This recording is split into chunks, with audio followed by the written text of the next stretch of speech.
Hola, hola, hola. Probando. Uno, 2, 3. Ahí está. Hola, yo soy Hugo Escalpelo y estoy grabando esto porque es nuestra primera sesión de Rust. Unos amigos con los que tomamos un curso de Internet de las Cosas y yo estaban insistiendo mucho en que lo hiciéramos, pero nadie proponía nada, entonces dije, vamos a vernos tal día. Vamos a vernos el 6 de noviembre. Eh, Hola, estoy... Estaba platicando porque estoy grabando mi pantalla para que por lo menos pueda subir la sesión a mi YouTube. Hola, ¿Qué tal? ¿qué tal, Hugo? Y estaba diciendo que nadie, o sea, que estaban dice, vamos a estudiar Rust, vamos a aprender Rust, pero nada más no se ponían de acuerdo, entonces dije, bueno, ya, es momento de aprender Rust. Sí, es momento.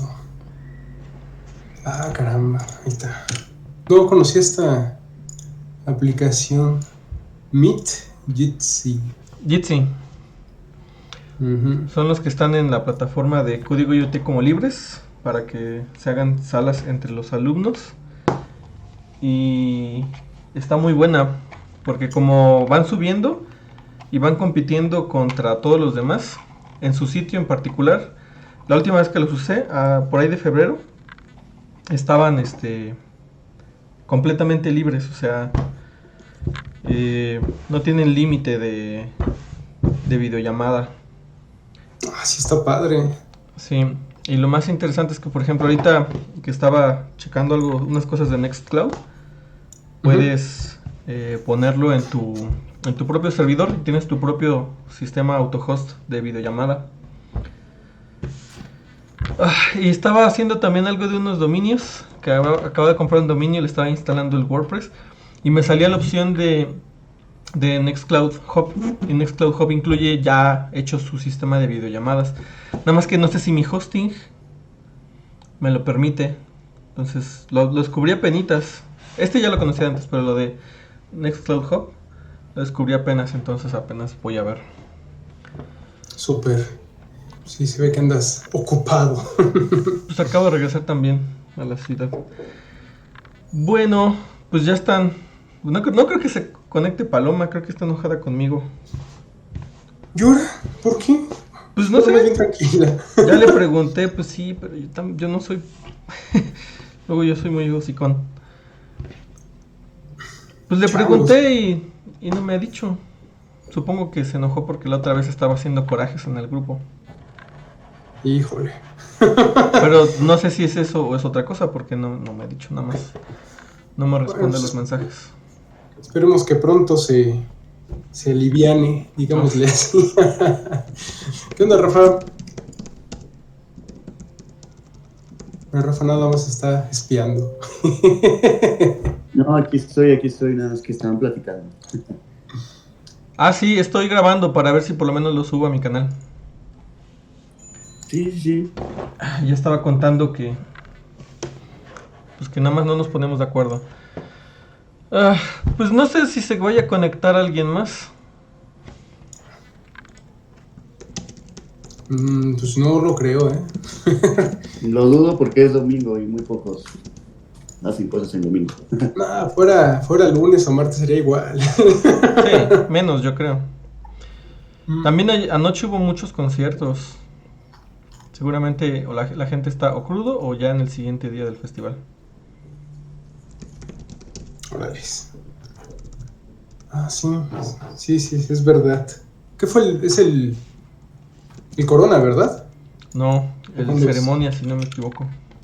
O el Ah, hipnosis. Y creo que también va a haber Fórmula De 1 y electrónica hubo fue unos Circo juegos. Loco, que ¿Cómo? acabó como a las 6 de la mañana. ¿Cuál? Circo Loco en Santa Fe. Mm.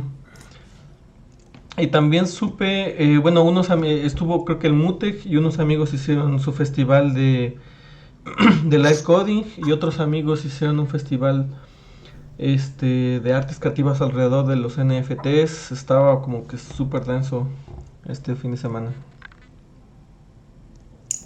wow. Bueno, ¿cómo vamos a empezar? ¿Alguien ya vio, ya le entró, ya sabe algo? Sí, yo ya bueno, más o menos, ahí estuve revisando algunos detallitos. Como les estaba diciendo en el chat, o sigo pues, implementando una lista doblemente ligada. Esto con la idea de que pues esa estructura de datos es como en teoría trivial.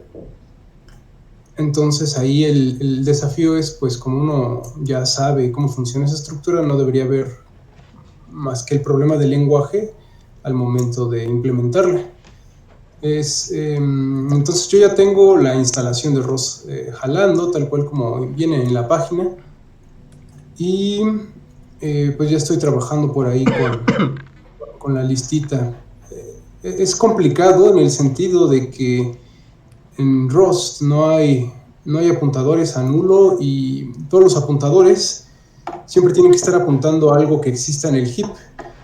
Y eso vuelve totalmente un desafío el hacer la lista. Realmente sí o sea, uno la ve y es muy, muy complicado. Yo lo que estuve haciendo fue basarme en el tutorial de otro desarrollador allí en YouTube, que ya más o menos estaba haciendo que ya tiene la lista por allí y mi idea era extenderla. Ese desarrollador solamente implementa las operaciones de push y pop por adelante y por atrás. Entonces faltarían otros métodos por ahí, como size para obtener el tamaño de la lista, find, también sería o es altamente deseable que la lista trabaje con iteradores para que pueda ser, para que todos los elementos puedan ser accedidos mediante un bucle for, por ejemplo, un for each. Entonces sí está ahí pues, costándome algo de trabajo porque también hay otro detalle con respecto a la propiedad de los objetos.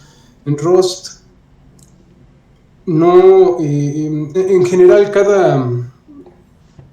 si no puede haber múltiples propietarios de un solo objeto.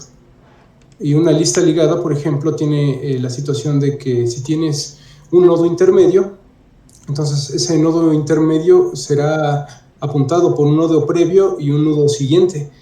Eso indicaría que tienes dos propietarios de ese objeto y manejar ese tipo de detalles en Rust cuesta mucho trabajo. Ok. Entonces Sí, bueno, yo apenas le voy entrando a Rust. No tengo idea de qué es o para qué sirve. No he tenido oportunidad de checar. ¿Qué te parece si primero me explicas más o menos qué es y para qué sirve o por qué queremos aprender Rust? Ok, ¿para qué aprender Rust?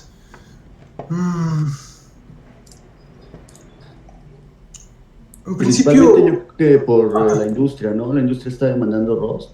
De lado, por ejemplo, de mi trabajo, se está pensando hacer cosas con Rust en cuestión del dispositivo que se maneja, que se está manejando, se está como que pensando en cambiar de C a Rust por el nivel de código que es. O sea, es un poco más sencillo que C, que era lo que querían hacer con Python, pero que al final no, hasta donde sé, no logró, y que Rust está como logrando. Inclusive Rust, a lo que vi en Influx, cambiaron su esquema de código y pasaron de usar, ¿qué estaban usando anteriormente? Go, a implementarlo en Rust por el nivel de manejo de datos. Bueno, eso es algo que... ¿Por el nivel de manejo de datos o por la eficiencia en hardware? Más bien la eficiencia en software. La eficiencia en software, ok. Ajá. Va. Sí, Entonces, porque el tiempo de correr en Rust versus, por ejemplo, Python, en Rust se empieza a asemejar un poquito a C, que era lo que querían hacer en Linux, para bajar el tiempo el ON del proceso. ok, entonces es eficiente en tiempo de ejecución, es rápido. Exacto. Ok, va. sí, porque es un lenguaje compilado. Ok, y digamos que la idea es hacer todo en Rust o como que le dan una especialidad como a Python, que ahorita está muy bueno lo de inteligencia artificial, o como a Java, que es para dispositivos. ¿Hay un algo o es propósito general?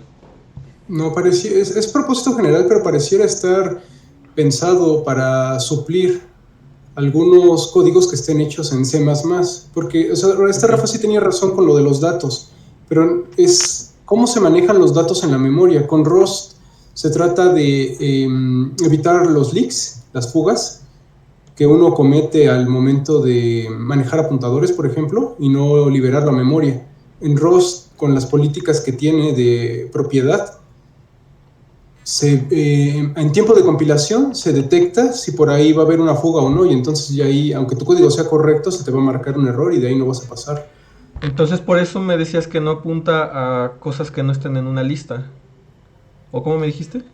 Ah, sí, por eso es complicado implementar una estructura de datos como una lista doblemente ligada, de hecho una lista ligada, cualquier estructura de datos que maneje en la que se note que un objeto es dueño o puede acceder a otros objetos, no a uno solo. Ahí en ese tipo de escenarios es un reto usar Rust. Fuera de ello, creo que el uso de esta política de propiedad, de ownership, es bastante claro en el sentido de que si tú llegas y te haces cargo de un objeto, en cuanto tu referencia pues termine su tiempo de vida en cuestión del ámbito de la función donde se ha declarado pues esta variable, se destruye el objeto. Ok, entonces está pensado desde su construcción para ser eficiente con los recursos que usa. Sí, Ok, va, ya me queda claro más por dónde va. Bien, yo apenas lo voy a instalar, me hice una máquina en Debian, una máquina virtual en Debian, para ok. tenerlo ahí. Ya entré a la página y aquí me sale un enlace. ¿Ustedes lo están manejando algún tipo de instalación en alguna máquina, en una máquina virtual, en un IDE? ¿Cómo lo estás corriendo o vas a puro terminal? Yo lo estoy corriendo nativo sobre Ubuntu. Ok, Sí, sí. También lo tengo instalado en Windows y en general en los dos sistemas es muy sencillo. sí, bueno, Igual en Mac, acabo de instalarlo ahorita, ya lo tengo. ok. Igual nativo.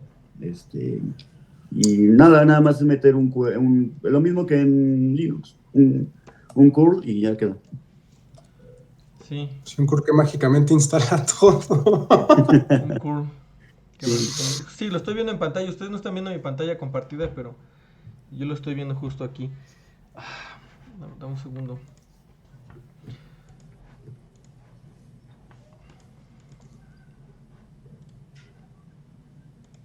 También tiene poco, ¿no, Rafa? Que este Linus Torvald se vio interesado en migrar el código del Sí, kernel de Linux a Rust. los nuevos kernel de Linux ya van a traer Rust. Mm, Por lo mismo, por el flujo de datos. Era lo que querían lograr desde hace mucho, pero que no había ningún, ningún código que pudiera suplir el nivel de complejidad de ese. Principalmente por el manejo de datos, que en los kernel de Linux es importantísimo. ¿Me puedes dar contexto a qué te refieres con manejo de datos? Lo que eran el manejo de memoria, Mm, la liberación de memoria, todo ese esquema, la memoria RAM, el flujo de procesador. No sé si ya haya hilos, me imagino que sí, en Rust, como en C.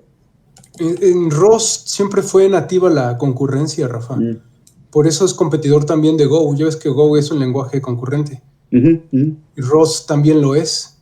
mm, De manera nativa es muy fácil manipular procesos ligeros en Rust. Bueno, ahí hay que tener nada más en cuenta, pues, por ejemplo, qué tipo de estructuras se pueden usar con hilos y cuáles no. Sí tiene ahí, digamos, igual su detalle. ujú. Sí, de hecho aquí dice, bueno, en la introducción dice que se obtiene una opción de control a bajo nivel del uso de memoria. ok, muy bien. Yo le sé un poquito a ensamblador y creo que cacho medio el concepto. No, le sé un poquito más que... Le sé un poquito más que un poquito. Bien, estoy terminando de escribir mi, mi comando curl. Porque... por intenso, porque pude haberlo copiado, pero no lo quiero escribir. Ok.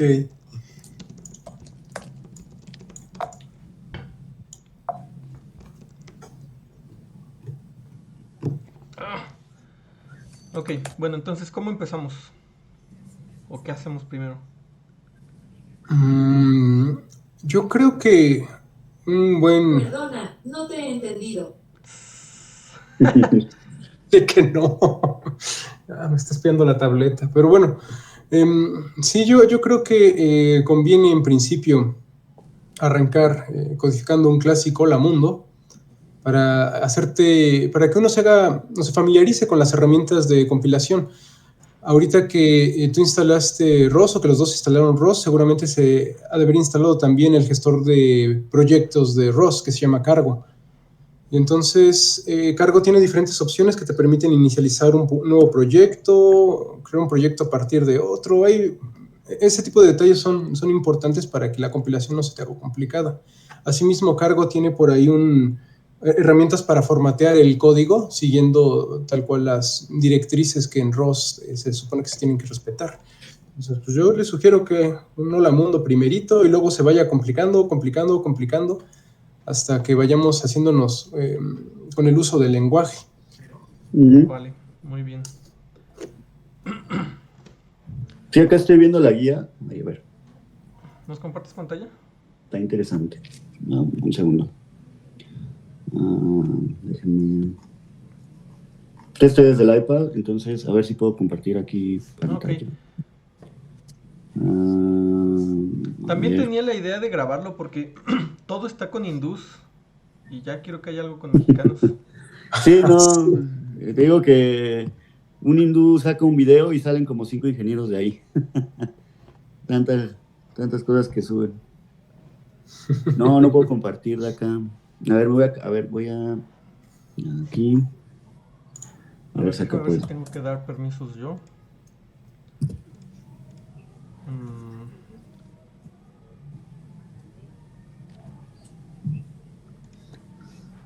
Sí, ahí junto al botón de cámara y micrófono hay un botón para compartir pantalla y es el mismo cuadro de diálogo de Google Meet. No, bueno, invitar personas. Estás en iPad, ya recordé. Sí. No, me voy a cambiar, a ver. Sí, bueno, comparto pantalla yo y ya lo puedo mostrar acá. Okay. Lo que pasa es que ya ¿Cómo? Mando por chat el documento de esto, a ver, la liga. Sí. Ahí está.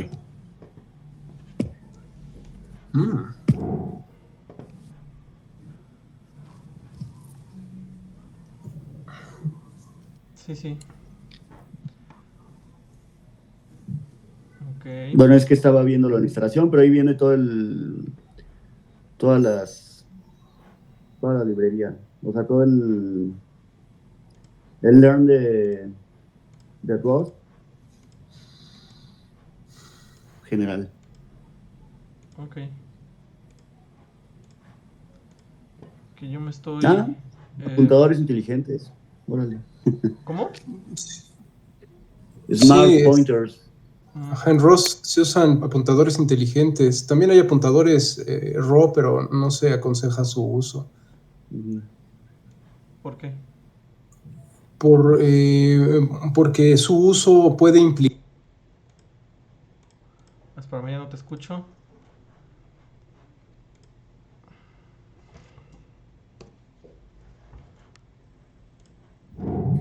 Ahí está. ¿Su uso puede implicar qué? Que con un apuntador RAW no es... o es complicado seguir el manejo de los datos. Puedes cometer los mismos errores que se cometen en C. En C++ también existen los apuntadores inteligentes, cabe resaltar. Entonces la idea es como que siempre un apuntador esté apuntando a algo válido en el heap y que y si usas un apuntador RAW no hay garantía de ello. Hasta donde tengo entendido. Ok. Yo estoy copiando mi máquina virtual porque la que tenía no está lista todavía. Me equivoqué, copié la equivocada. Tú, Geo, ¿no nos quieres compartir pantalla para ver, no sé, el Hola Mundo? Sí, está bien. Sí. Vale, solo que, les digo, ya está un poquito avanzado, pero Vemos, No ¿no? le hace. Yo creo que... sí, a ver. Aló. Ya hacemos Ahí un lo ven. programa. Aprende Rust con Hugo G y Rafa. Ya lo veo. Ahí está, ¿no? Sí.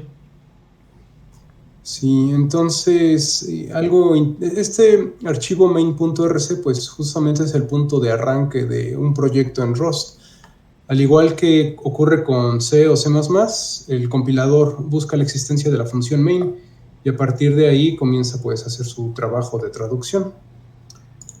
Entonces, en la línea 1 se usa una sintaxis muy parecida a la de C++ para incorporar módulos. Entonces yo estoy usando el módulo env de environment, supongo, para poder acceder a la línea de comandos de la terminal. Es que en general a mí me gusta mucho sacar sacar las opciones de los programas desde la línea de comandos para hacerlo un poquito más versátil. Sí, Y los si me equivoco, argumentos. poder borrar. Sí, ahí faltaría un analizador sintáctico de la entrada, pero bueno, eso ya vendrá después. De igual forma, uno puede crear sus propios módulos. En este caso yo tengo dos módulos, el de la lista doblemente ligada con el que estoy trabajando actualmente y el módulo que contiene una función hello. Como les había mencionado anteriormente, esa función hello la fui complicando de tal manera de entender más o menos qué ocurre con las funciones cuando uno trabaja con Rust. Entonces las primeras líneas, pues básicamente es eso, usar el environment para sacar pues mis opciones de programa y estoy sería declarando por adelantado la existencia del módulo dllist y el módulo hello que contiene pues el código de la lista doblemente ligada y el código de una función hello. Luego ya viene la función main. Algo interesante es que para declarar una función comienzas con la palabra reservada fn, debe de venir de function, enseguida pones main y eso sí no lo sé, no lo he investigado, pero no sé si esa función main puede o no puede tener parámetros. Yo creo que no, yo creo que los parámetros los debes de sacar del environment.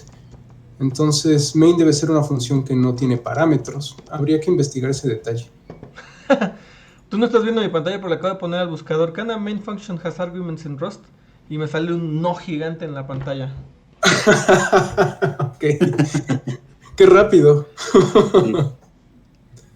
Perdón, me decías, Sí. te interrumpí. No pasa nada. Pues justamente pues más que una clase, es una charla amena entre colegas, ¿no? Sí, vamos a convertirlo en un programa para que todo el mundo aprenda Rust. Ay, sí, pues va a estar complicado. Yo les había comentado que justamente la clase de sistemas distribuidos que estoy dando en la UAM la voy a llevar en este lenguaje. Entonces sí tengo que andarme haciendo del conocimiento para poder implementar las aplicaciones distribuidas que vamos a realizar. Entonces por ahí podemos igual compartir algo. Mis alumnos en un rato más deberían estar subiendo sus repositorios a Git. A ver qué hicieron. Eso va a ser interesante. Ok. Luego, en la línea 9 lo que estoy haciendo es declarando una variable. Esta variable se llama argv.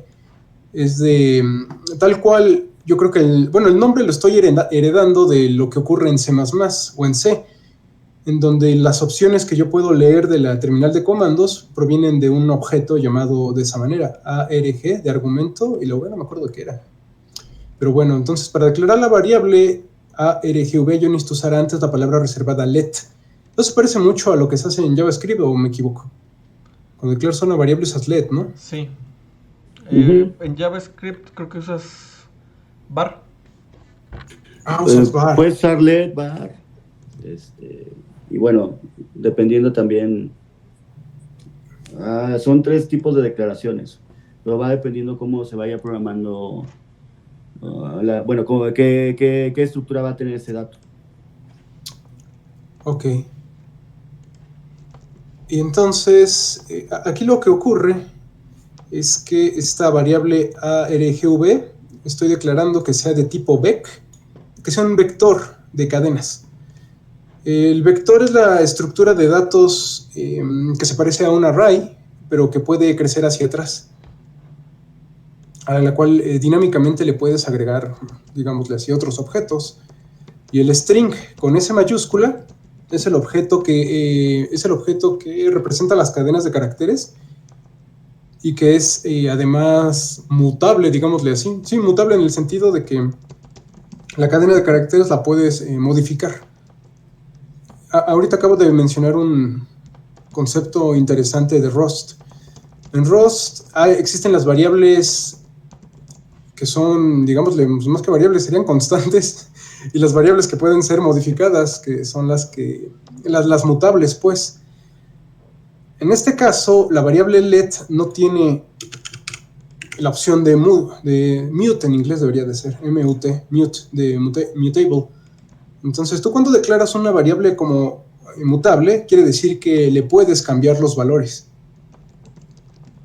Cuando no está declarada como mutable, es imposible que tú le cambies el valor a la variable. Entonces, en Rust, por omisión, todas estas variables son constantes. Y justamente viene a esto del manejo de los datos que Rafa mencionaba. Que si no tienes por qué modificar algo, entonces no lo modificas. Enseguida, después de indicar el tipo de la variable argv, en este caso es un vector de cadena de caracteres, ya estoy indicando de dónde va a venir ese vector. Ese vector justamente viene del módulo del ambiente. Ahí se encuentran los argumentos que uno obtiene de la terminal de comandos, pues. Y este método collect es el que justamente me convierte los argumentos, que como tal es un objeto de argumentos, como se puede leer en la... sí se lee, en la ayuda. Ese objeto de argumentos, al momento de llamar al método collect, ya lo podemos convertir en algo iterable, que en este caso sería el vector de las cadenas de caracteres. Siendo el caso, ya puedo manipular argv como si fuese un arreglo, un vector de C++. Así va el detalle de la primera línea. Entonces, pues sí, en resumen, para declarar una variable usas let. Esa variable será constante si no le agregas el modificador mute. Así está el detalle. Luego hay algo muy bonito en Rust, que es la estructura de control match. Match se parece mucho a case. Al case de C++ o Java usa case, no me acuerdo. No me acuerdo. Pero bueno, aquí el detalle es que yo voy a comparar el valor de una cadena de caracteres, pues, o más bien el valor del objeto string que se encuentra en la posición 1 del vector argv, lo voy a comparar con las opciones que yo quiero analizar. Por eso digo que esto se parece mucho a un case. Y siendo un tanto más poderoso porque estoy comparando cadenas de caracteres y eso, por ejemplo, en C o en C++ no se puede hacer así directamente en un case. Uh-huh. Entonces, los objetos almacenados en el vector son objetos de tipo string, con S mayúscula. Entonces, para poder hacer la comparación contra cadenas de caracteres constantes, es importante convertir esos objetos string a su versión, digámosle así, constante, su versión no mutable, que son estas cadenas de caracteres que están, por ejemplo, en la línea 13 o 14. De esa manera se permite la comparación. ¿Cómo ven? Está intenso. Sí. Ahí es importante... bueno, sí, la recomendación es en Rust es que tú agregues todos los posibles casos en un match. Entonces, el primer caso que estoy analizando es si el primer argumento que te pasan por la terminal de comandos es la cadena de caracteres hello.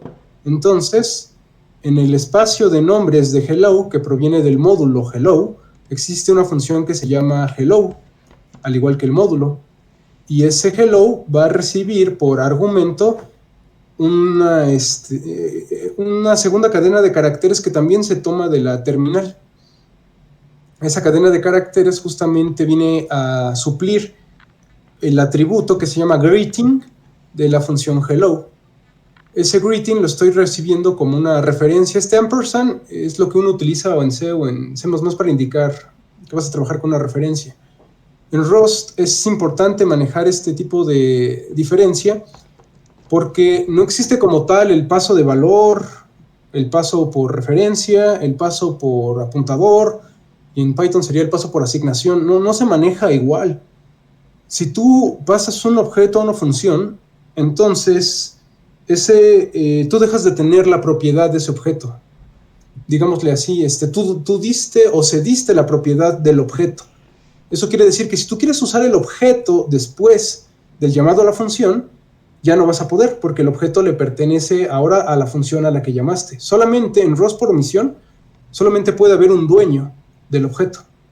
Entonces ahí hay que tener mucho cuidado. Si tú quieres que tu objeto regrese a ti una vez de que haya sido modificado por una función, es importante que tú ese objeto lo pases por referencia. Ese es el detalle. Bueno, entonces, regresando a la estructura match, el primer match o la primera comparación, la primera match sería correspondencia en español. La primera correspondencia sería comparar contra la cadena hello. Después voy a hacer una comparación contra la cadena list. Y ahí lo que estoy haciendo es probar el funcionamiento de mi lista doblemente ligada. Estoy probando los métodos que sirven para insertar en la parte frontal de la lista doblemente ligada o borrar en la parte frontal de la misma estructura de datos. El test back sirve para hacer el mismo test, pero con las modificaciones a la parte trasera de la lista doblemente ligada. Y luego aquí el guión bajo, el underscore, ¿cómo se dice? Underscore, ¿no? El guión bajo, pues, es el default. Si ninguno de las correspondencias fue exitosa, entonces se ejecuta el caso por omisión, el cual se denota con el guión bajo. Así está el detalle del match. ¿Mande? ¿Puedes repetir lo último, por favor? Sí, que el guión bajo corresponde al caso por omisión. Esto significa que si ninguna de las opciones anteriores fue exitosa, entonces el caso por omisión será el que se ejecute, y ahí en este caso estoy imprimiendo en la salida estándar la cadena de caracteres invalid option. Ok. Vale. Aquí hay un detalle interesante con ROS que estoy pasando de largo. Si se dan cuenta, al final de cada uno de las... Bueno, pones tú la correspondencia y luego viene una flecha. Esa flecha indica la acción que tomarás si la correspondencia es exitosa. Para indicar que la acción termina, tienes que usar una coma. Entonces, en el caso de list, estoy manejando las llaves. Y al manejar las llaves, el compilador asume o puede identificar dónde termina la acción de la correspondencia de list. No obstante, creo que lo que recomiendan, según lo que leí, es que ponga también la coma. Y al poner la coma, al final de cada una de las opciones, inclusive la opción por omisión, noten que también tiene una coma, eso lo hacen para que uno pueda cambiar el orden de un match sin que se afecte pues el funcionamiento, así como le acabo de hacer. Con el caso por omisión pues no hay mucho que hacer porque bueno, vamos a hacer la prueba. ¿Qué pasa si lo pongo hasta arriba? Pues no pasa nada, sigue jalando. Creo. Aquí ya marcó un error, ¿no? Dice que el patrón es inalcanzable. No, el caso por omisión sí tiene que ir al final definitivamente. Pero bueno, si ustedes declaran algo, por ejemplo un match, se recomienda que pongas comas al final al final de cada caso, para que tú puedas cambiar el orden y no tengas ningún problema. Es como, ¿cómo decirlo? Una recomendación, ¿no? Que se hace para poder manipular fácilmente el código. Y eso es la función main que tengo. ¿Quieren ver cómo se compila? Sí. Estoy viendo que se compila igual que C, ¿no? Hay que mandar a compilarlo y luego ejecutar el archivo, ¿no?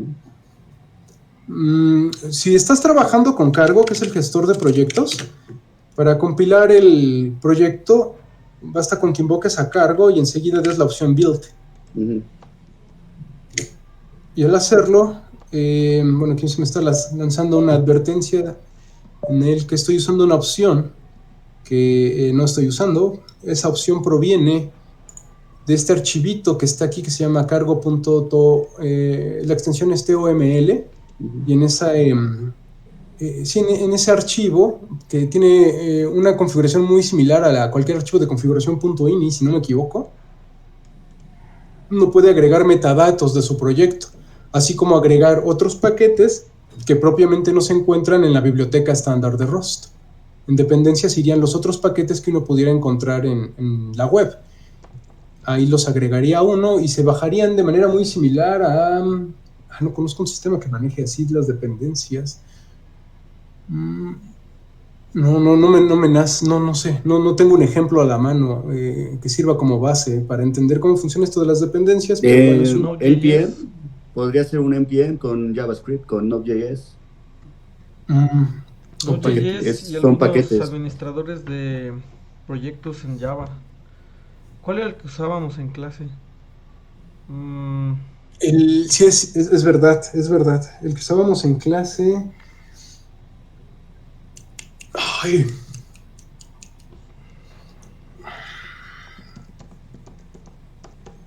Ya se me olvidó. ¿Qué tipo de Java? Pero lo hace Red Hat, lo que recuerdo es que lo hace Red Hat. Maven, es verdad. Pues sí, es algo muy similar al Maven, sí, se parece mucho. Bueno, yo ya tenía un proyecto funcional, por eso es que ya puedo ejecutar el comando build. No obstante, si no me equivoco, está la opción de cargo a la init para crear un repositorio, inicializar un nuevo repositorio, y al momento de inicializarlo, uno va a observar las siguientes carpetas. Bueno, en principio este readme no me acuerdo si lo agregué. Seguramente yo agregué el readme. Pero el proyecto al arrancar tendrá los archivos de configuración propios del proyecto. El archivo gitignore, ese yo no lo agregué, según recuerdo el propio administrador cargo lo agrega. Tendrá la carpeta target, que es donde se va a alojar los ejecutables que estemos creando, en este caso en modo depuración. No estoy trabajando con nada que sea en modo liberación. En la carpeta source vamos a tener los códigos con los que estemos trabajando. En este caso, por omisión a ustedes, cuando arranquen con un proyecto nuevo, deberían tener el archivo main.rc, pero yo ya tengo otros 2 modulitos por ahí con los que he estado trabajando. Y bueno, la carpeta de Visual Studio Code, esa depende pues de la configuración de su editor de código fuente. Puede ser que exista o no, dependiendo qué le hayan movido. Por ejemplo, yo como aquí puse las líneas o la barra en amarillo, esa es una configuración que hace que aparezca esa carpeta. Ok, entonces, en Target justamente se aloja el Target Debug, si no me equivoco. Sí, aquí en Debug, ahí se encuentra el ejecutable, justamente donde estoy señalando con el ratón. El Hello World es mi ejecutable. Entonces, para correrlo, pues hago lo que generalmente se hace en Linux. Si usas Windows, tendrías que usar la barra invertida para indicar la ruta hacia el ejecutable. Que en este caso es Hello World. Debug, Hello World. Ahí está. Entonces, si regresamos a nuestro main, la opción Hello implica no solo, para poder ejecutar exitosamente el Hello, porque noten que si lo corro así, va a ocurrir un fallo. ¿Por qué ocurre un fallo? Porque yo no di las opciones a mi programa main para que se pueda elegir alguno de estos detalles, ¿no? Entonces yo estoy aquí, por ejemplo, analizando un objeto que se encuentra alojado en la posición 1 del vector y ese objeto no existe. Por esa razón, al ejecutar el programa hubo pánico, o se paniqueó. Se paniqueó el programa porque no existe ese objeto. Entonces yo necesito pasarlo. Entonces necesito decirle hello. Vamos a ejecutar la opción hello y le tengo que dar un nombre. En este caso vamos a decirle hello Hugo. Entonces, no, el segundo caso, bueno, para que tenga esto sentido, el segundo caso tiene un saludo. Tiene que ser un saludo, va a ser un hi sonoro. Entonces, ¿quién eres tú? Soy Hugo. Hola, Hugo. ¿Y cómo es que está trabajando ese hello? Pues ese hello se encuentra en su propio módulo. Entonces, si ustedes quieren declarar un módulo nuevo, simplemente crean un archivo nuevo con extensión rs. Y en este caso, agregué una función que se llama hello. Esta función es pública. Noten este detalle, porque es algo muy interesante que, por ejemplo, no ocurre en Python, ¿no? En Python, por omisión, todo es público, ¿cierto? Inclusive, aunque tú uses los 2 guiones bajos, según para ocultar algo, eso sigue siendo público. Tú puedes acceder a cualquier cosa en Python, pero en Rust, todas las funciones u objetos que crees en un módulo serán privadas, a no ser que tú explícitamente hagas uso del modificador pop para indicar que la función puede ser accedida por otros módulos. Entonces, la función en este caso tiene un parámetro que se llama greeting y va a ser de tipo referencia a una cadena de caracteres. Noten que esta cadena de caracteres o el objeto es str. str no es el string, str es el string constante, el que ya no puede cambiar, el que está encerrado entre... Uy, perdón.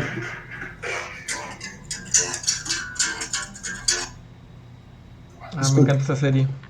¿Ya vieron el remake? Yo no lo he visto. Es buenísima esa serie, es un hito.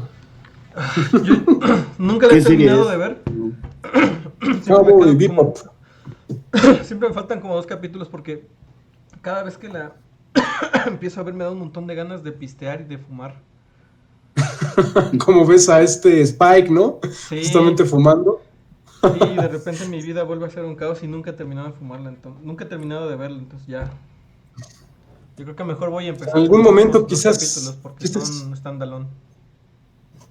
Pues quizás en diciembre, en las fiestas decembrinas, ¿no? Quizás el 24, el 25, tengas un tiempecillo. Ahí donde todos están aburridos cuando hay un hueco. Yo no tengo vacaciones. Újule.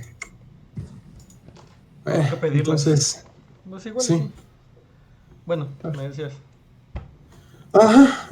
Entonces, retomando el punto, para que la función hello sea pública, tienes que usar el modificador pop, y con eso la función main ya va a poder acceder a la función hello que se encuentra dentro del módulo del mismo nombre, hello. Muy bien, entonces, aquí en la función hello estoy mandando imprimir a la salida estándar mediante esto es un detalle bien interesante, mediante la macro println, que va a imprimir pues el mensaje who are you. ¿Cómo sé que es una macro? En Rust las macros se denotan con el signo de exclamación de cierre. No es una función tal cual. Supongo que se puede expandir. Miren, si notan la ayuda se va a mostrar justamente que es una macro. Eso significaría que el código de esta función se va a expandir cuando el compilador preprocese el módulo hello.rs. Entonces cada vez que usen println no van a invocar una función. Eso quiere decir que el stack no se va a modificar, vas a estar trabajando sobre la misma función y println se descompondrá en las instrucciones que correspondan. Hasta donde tengo entendido, igual habría que revisar porque pues, igual estamos aprendiendo, ¿no? Entonces, como lo vas a grabar, pues si decimos ahí algo extraño, pues que lo pongan en los comentarios, ¿no? Sí. Y no vaya a ser, ¿no? Que no, se están diciendo y pues sí estamos diciendo, pero también estamos aprendiendo. Okay. Entonces, ¿se podría decir que println, yo puedo entrar a los archivos de println y empezar a modificarlo? Yo creo que se debería. A ver, vamos a la definición. Sí puedes. Ahí está. Me parece un tanto críptico, no sé muy bien. A mí también me parece un poco críptico. Yo todavía no manejo mucho este tipo de expresiones. Es la primera vez que también veo cómo se expande el println. Parece ser que println se descompone en print. ¿Print qué es? ¿Print será ya la función? No, es otra macro. Bueno, ahí parece que se ve como otra macro. Sí, ¿verdad? Pero ya no miren, aquí ya no puedo parsear. Bueno, pues eso si quieren lo dejamos de tareita porque quién sabe qué significa esto. Aunque es entendible en cierta manera, ¿no? Porque creo que muy pocos han visto el código de printf o el código de la sobrecarga del operador de flujo de C++. Entonces, pues ahí está la macro, ¿no? Yo abrí una vez el DC y no entendí nada. Sí, está medio grosero. Ok. La siguiente línea, si notan, es la declaración de un objeto llamado name, y este objeto sí va a ser mutable. Igual la misma ayuda les dice qué significa que la variable, esta referencia apuntador, sea mutable. Entonces, name es una variable mutable de tipo string y estoy invocando al constructor de los objetos de string para justamente pues, poder hacer uso de la variable name. Y ahora aquí viene un detallito interesante. Esta línea que está aquí sería similar a el scanf de C, al operador de salida de flujo de C++, o a la cosa esa horrible de Java del print line, ¿no? No, del scan, ¿no? Al Del std scan out, también ¿no? de Java. Sí, entonces el módulo I/O, supongo que es por input-output, accede a la entrada estándar y en la entrada estándar te permite leer una variable. En este caso, readline es la situación esta que me permite modificar el valor de name, por eso lo estoy pasando también como referencia, anoten ustedes, para que readline lea la entrada estándar. Y entonces, en el caso de la ejecución del hello, donde le pasé el nombre de Hugo, pues entonces readline va a hacer que el objeto name tome el valor de Hugo. Y la parte de .expect es como una excepción. Entonces, esto no lo he probado muy bien realmente, pero esta excepción pareciera ser una alternativa por si alguien no introduce un nombre, pero creo que yo ya lo ejecuté sin poner un nombre y aún así jala. Porque últimamente le estás dando enter y ese enter es un carácter que debe estar cachando el método readline y se debe estar guardando en main. Pero bueno, lo recomendable, por lo que leí, era usar este método spec para hacer algo si es que readline no opera correctamente, como se esperaría. Entonces, Pero como ahí, ven, por ejemplo, por lo que veo en el result, useSize se encarga como de ver el tamaño de la string, ¿no? En teoría debería de poder generar esa parte. Como de no se escribió nada, ¿no? sí O debería. faltaría algo adicional. Sí, yo creo que hay que experimentar con ello. Miren, es que por ejemplo esto que está en rojo, en regreso, ahí está. Esto que está en rojo, se dan cuenta, yo no lo escribí. ¿Qué lo escribe? El analizador de Rust. Entonces esa parte es bien interesante, ¿verdad? Porque aquí está pasando un montón de magia y no sabemos ni por qué. En las extensiones es muy importante instalar el analizador de Rust. Sería Rust Analyzer, ¿no? Esta extensión que ven aquí, el Rust Analyzer. Esa extensión es la que le da, la que nos apoya al escribir código en Rust. Y justamente es la que está completando esta parte que está en rojo. No es que sean errores propiamente, sino es código que está agregando el analizador de Rust al vuelo mientras yo voy escribiendo. Por ejemplo, esta parte de result de tipo, esto es un entero sin signo muy seguramente, el useIce y el error. Yo no lo escribí, lo escribió el analizador de Rust. Entonces sí nos quedaría de tarea por ahí ver qué es esta parte del inspect, propiamente hablando. El readline sí lo entiendo, pero esa parte del inspect sí hay que checarla.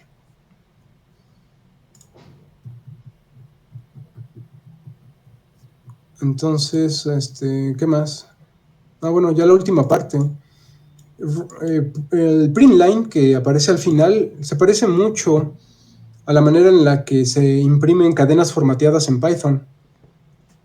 Entonces, estas llaves que están aquí se conocen como placeholder y justamente dentro de esos placeholders uno esperaría que la macro printline ponga el valor, en este caso, del saludo, el valor que tiene el objeto greeting, que fue recibido como parámetro de la función hello, y que en el segundo placeholder se imprima el valor de la variable name, el cual fue modificado por el método readline a partir de la invocación a la entrada estándar que forma parte del módulo I/O.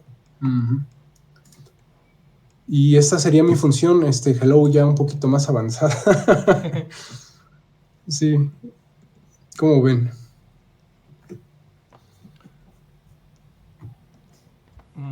Pues sí, yo voy a tener que hacer un montón de tarea ya. No tuve oportunidad de preparar mi máquina virtual y no sé qué le pasa, no puedo instalar Rust. Ya lo checaré después.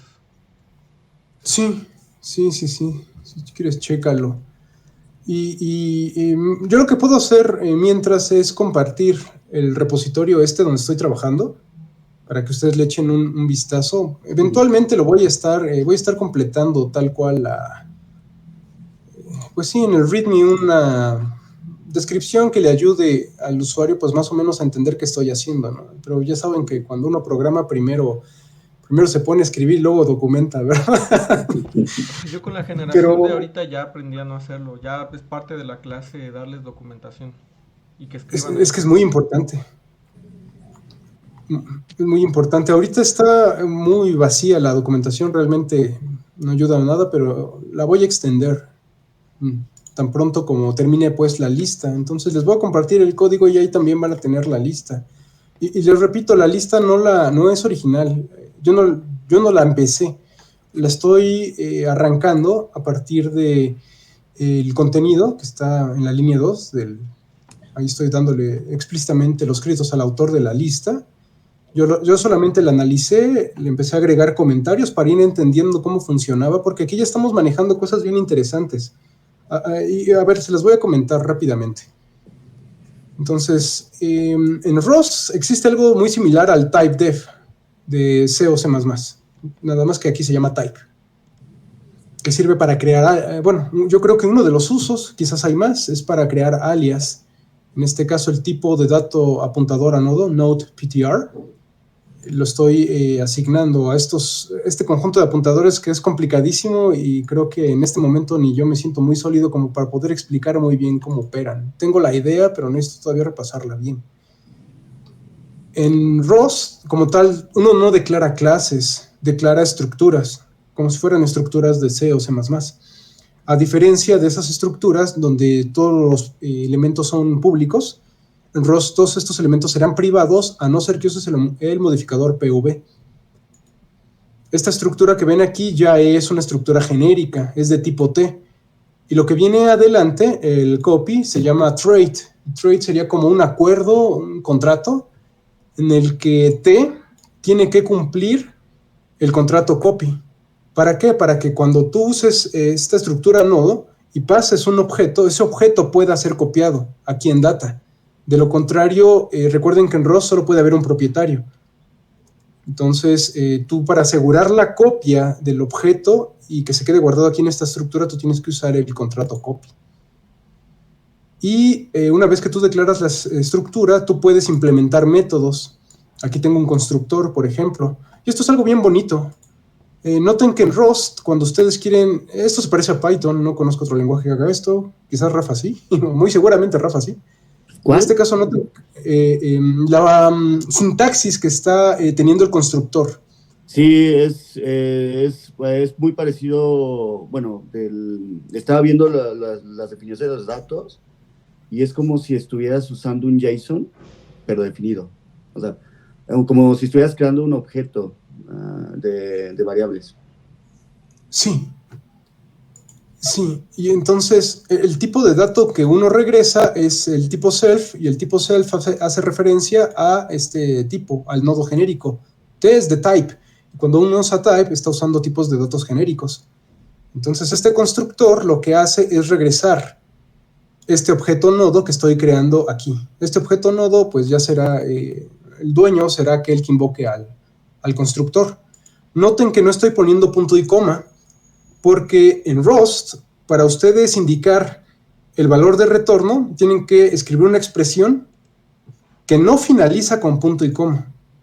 Eso es interesante. Entonces, si yo pongo punto y coma, aquí debería marcar un error. Ahí está. ¿Por qué? Porque no se está encontrando el valor de retorno.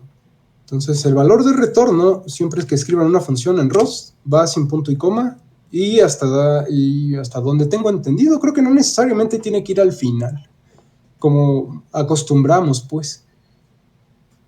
Y por ejemplo, aquí tengo implementado un contrato, y este contrato sirve para convertir un objeto de tipo node a otro objeto bien interesante de Rust que se llama option.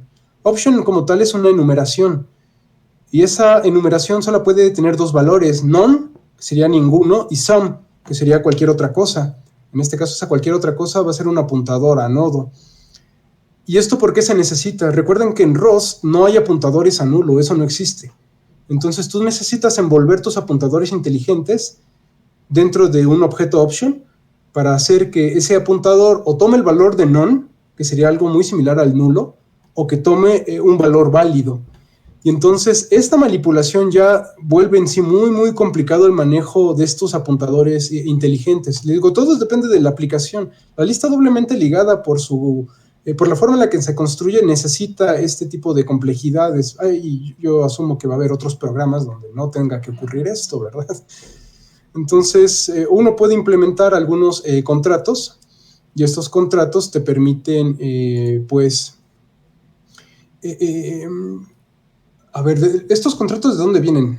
Creo que eso no, igual y solo estoy diciendo muchas cosas así nada más de manera no estructurada. Ustedes disculpen porque no tenía como pues sí, un diálogo ya preparado, ¿no? Pero la cuestión aquí es que en ROS no hay clases. Cuando uno usa clases, muchos usan el patrón de diseño de la herencia. Eso es bien común. Y entonces en ROS le dijeron a la herencia que no. Porque la herencia es muy rígida. Muchas veces cuando tú estás creando objetos que heredan de alguna clase abstracta, estás heredando quizás cosas que tú no necesitas. Entonces el patrón por omisión que tienes en ROS para manejar la programación orientada a objetos es la composición. Esa parte hay que estudiarla bien. Entonces el patrón de diseño composición es el que se usa en ROS para manejar la programación orientada a objetos, porque como tal no hay herencia. Hay formas de simularla, pero no hay herencia. Entonces, una forma de poder hacer el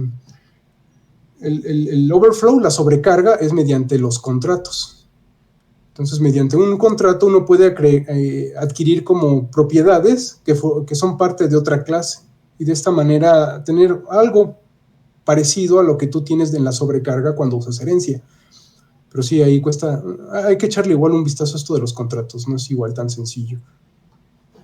Tengo ahí el tipo de dato abstracto de la lista doblemente ligada con sus apuntadores clásicos y su objeto len, y luego ya viene pues esta implementación de los métodos push y pop, que son tomados pues del autor que estoy mencionando en la cabecera de este código. El único método que he programado yo, que está bien sencillo, es el método size, que regresa el tamaño de la lista. Y justamente estaba por trabajar otros métodos como el find, el insert, y también implementar el contrato de los iteradores. Y en eso ando. Como pueden notar, pues lo que les he comentado no está en el README, entonces ya lo estaré también agregando. Sí, acá estoy viendo otro código parecido al que estaba mostrando. Y ya entendí para qué sería un file to read line. Más bien sería como dentro del programita, no sé, que haya algo que genere un problema de que yo al momento de escribir y dar enter, no, o sea, algo que haga que no funcione la variable. Sería como el file, el fail. Entonces, a lo que entiendo acá y lo que veo lo rápido que estoy viendo la documentación, es como poder tener mayor control sobre lo que estoy haciendo para así poder ver qué es lo que está pasando, porque igual lo corrí y dije, caray, ¿por qué no está haciendo eso? Pero realmente no está tomando si la variable es vacía, o sea, si adentro de la variable no hay nada, no pasa nada, porque realmente no está leyendo eso. Lo que está leyendo es que todo el proceso que pasó al momento que se generó esa variable para poder crearlo. Si dentro de ese proceso pasó algo, va a mandar ese fallo. Sí. Pero te estás refiriendo al option, ¿no, Rafa? Ajá, exacto. Sí. Es que ya haz de cuenta que se cortó tu audio y ya no alcancé a escuchar muy bien. Pero entonces sí te refieres al option. No, me refiero a la lectura de la línea. Aquí al read line. Ajá, al expect. Entonces, ¿qué es el expect? Realmente el expect lee qué está pasando dentro del codiguito para poder extraer la variable y ya. O sea, si pasó dentro de eso, pasó algo que no pudo hacer que se generara la entrada, va a mandar ese mensaje. O sea, no quiere decir que si hay una variable vacía, mande un error, no, sino que dentro del proceso del generado de esa variable y todo lo que pasa ahí, si algo salió mal, ya sea por parte del código, por parte de la computadora, va a mandar ese mensajito de, no sé, no entró, no tanto de si hubo algo dentro dentro de la variable, sino más bien la falla de la lectura de la línea, o sea, que la lectura fue errónea, entonces va a mandar ese mensaje. Pero si se da un enter con la variable vacía, no pasa nada, porque igual lo tomó como lectura. Eso significa entonces que readline puede fallar. Pues, ajá, es como sea, igual, a lo mejor y algo pasó y se murió la variable. Entonces nada más es como tener un mayor control sobre qué es lo que pasó. O sea, Sí. en C, por ejemplo, si se tronó algo dentro de las librerías o de la computadora, dentro de la memoria de la computadora, no va a decir nada y va a mandar un error. No dice nada. Ajá. Ahí nada más Sí. hubo un fallo, ¿no? Pero acá no, acá sí es como de, no, me mandaste esta variable, la estoy leyendo, pero la leí mal. ¿Sabe Dios por qué la leí mal? Porque hay que codificar eso, pero Sí. Falló esa lectura. Sí, changos. Sí. Es que uno está como muy acostumbrado más bien a cachar las excepciones, ¿no? Y una vez que con la excepción haces algo, y aquí igual hay excepciones, pero no me queda claro. Pero ya entendí, Sería Rafa. como es como una excepción. Puede empezar como que hacer el debugger de cada cosa. Por lo que entiendo. Porque por acá vi en la documentación que hay algo que se refiere también a esa parte de crear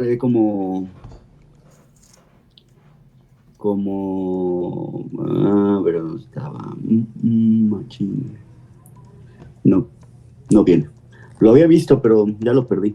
Pero se refiere como a eso, yo poder mandar excepciones de errores si pasa algo. Entonces, con ello poder cubrir esos aspectos que anteriormente no se cubrían al 100, acá como hacerlo tratar de cubrir lo más posible para o sea, tener mayor control sobre lo que se está haciendo. Entiendo. Entiendo. Sí, esa es la cuestión de Ross, ¿no? Que quiere control absoluto de todo y es bien complicado. Ok. Sí, pero Pues sí, se refiere como a esa parte de, ok, hice la lectura, la hice mal. Te estoy diciendo que la hice mal, no más. Ok. ¿Cómo ves, Hugo? Bien, yo creo que voy a tener que entrarle desde un poquito antes. Entonces ya estaré Sí, leyendo la sí, documentación entiendo. en la semana. Nos vemos la siguiente semana. Yo ahorita ya muero de hambre un poco, quiero ir a comer. Sí. No, sí, adelante. Yo también tengo que acabar esto y calificar un montón de cosas. Sí, yo le voy a echar sí. una leída. Está interesante y viendo la documentación, está bonita. Tiene un montón de documentaciones, eso es muy padre. Yo estoy viendo que corren microcontroladores. Sí, es que la expectativa es que Rust llegue a suplantar a C. Sí. Porque ya tiene muchas deficiencias C que ya no, en la industria ya no pueden ser, ¿cómo se llama? Pasables.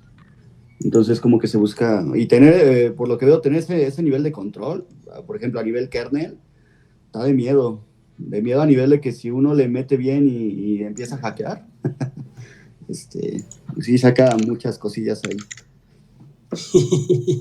Sí, bueno, pero supongo que también el el punto es hacerlo de forma que eso no pase, ¿no? Que también se ve medio intenso. Aquí ya estoy viendo que hay un proyecto que se llama Kerkur para Rust en ESP32, que son los que manejamos. Ya lo estaré haciendo. Ya estaré haciendo Internet de las cosas con Rust. Sí, va a estar. Te digo, es lo que se busca en eso también, porque te digo que en la empresa donde estoy, una de las cosas que se quiere como hacer es eso. Eso sí no se puede grabar. Sí se puede quitar eso. Ok, pues ya dejo de grabar, dame un segundo.